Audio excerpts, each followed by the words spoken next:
फक्त रेल्वेनं. रेल्वेचा प्रवास सुखाचा प्रवास. मग काय बाबा बायकोच्या म्हणण्याप्रमाणे रेल्वेची 2 तिकीट काढली आणि बसलो रिझर्वेशनच्या डब्यात. आता ज्या डब्यात आम्ही बसलो त्या डब्यात कुणीच नाही. आणि मला आला प्रेमाचा ऐक ना बायकोला म्हणलं प्रेम करते का? माझी बायको म्हणजे रेल्वेच्या डब्यात. म्हणलं त्याला काय होतं सरकारी मालमत्ता कधी काम द्यायचा. बायको प्रेमाला तयार झाली. प्रेमाला सुरुवात केली.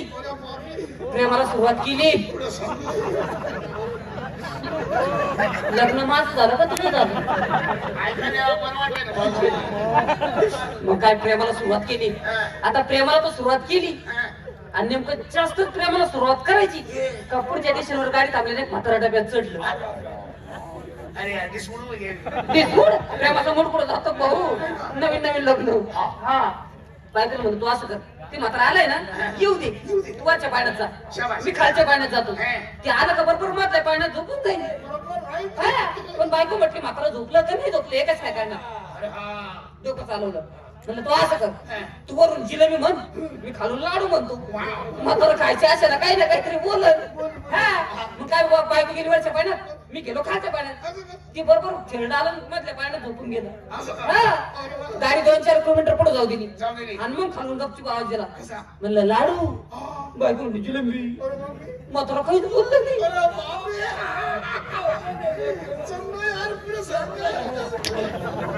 पुढनं सांगी राहिलं का मागणं सांगी राहिलं का.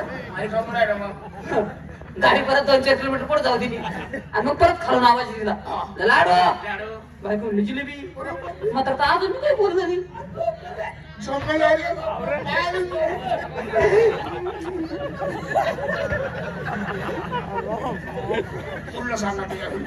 गाडी परत 4-5 किलोमीटर पुढे जाऊ दिली आणि मग खालून आवाज दिला लाडू बायको म्हणली जिलेबी.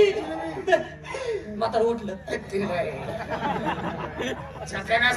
म्हातारं उठलं ना आम्हाला दोघांना काय म्हणतो काय पोरात न तुम्ही तिकडे लाडू करा ना ती जिलेबी करा पण तो पाक काय माझ्या अंगावर पाडू नका.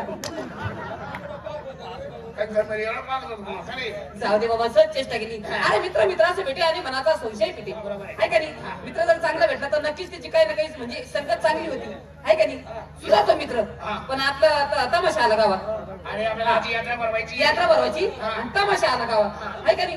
तमाशा धरवून जायचं जाताना कसं जायचं शिस्तीत आणि वजनात. त्या मार्गाला मी वजनात आवाज देऊन बोलून घेतो. देऊ का आवाज? हो बघा सम्राट मास्टर भिका बिमा सांग विकार.